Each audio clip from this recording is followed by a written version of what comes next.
We zijn hier met Andrew Keen.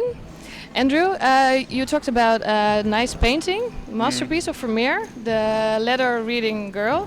Can you tell me how that inspired you?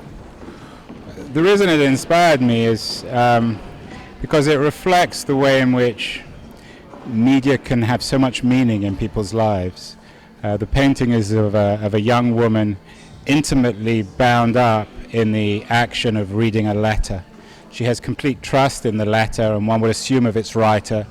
It represents media. It's not paid media, it's free media, but it represents media at its very best. At a certain point, I should have said this, at a certain point, of course, in the 17th century, the act of a woman reading a letter, perhaps an unwed woman, perhaps a pregnant woman reading a letter, was itself subversive and dangerous, which may add to the quality of the art and the importance of the art. But it certainly reflected the way in which media as a thing which is a vehicle for the distribution of information and knowledge has so much meaning in our life, why it's so important in human terms. And of course Vermeer, the great 17th century Dutch artist, he captured it with his own particular genius. And you're also on Twitter, but first, do you write letters your own? I never write letters anymore, which is very sad, and I think I'm probably like everybody. I get a ton of correspondence, hundreds of emails and Twitters and all sorts of other things as a writer, as a public personality, but no one ever writes me letters.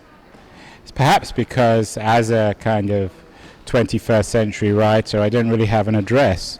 To have letters requires you having an address. My address now is that computer or my BlackBerry. Wherever I am, people can reach me. So I guess an email or a Twitter correspondence is a new kind of letter, which is not a catastrophe, but I do miss getting letters and I do miss writing letters. I'm part of that transitional generation, perhaps slightly older than you, that grew up writing letters, and then email changed everything. Give me your address later, then I can make a nice letter for you. Okay, another question. You told me you are pitching for a show for BBC World. Yes. It's called Keen on Media. Keen on Media. Fear of Jews, fear of blacks, fear of whatever. That there would now be a sufficient mass of individuals able to strike this down and say, no, this is crap. Well, if you were studying the rise of Nazis, for example, you would discover that I think in the election of 1932, the German National Socialist Party won more votes than any other party in Germany in a relatively free election.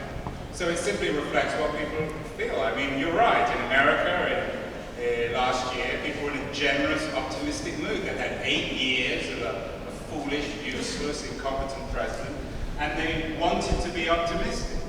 There's a guarantee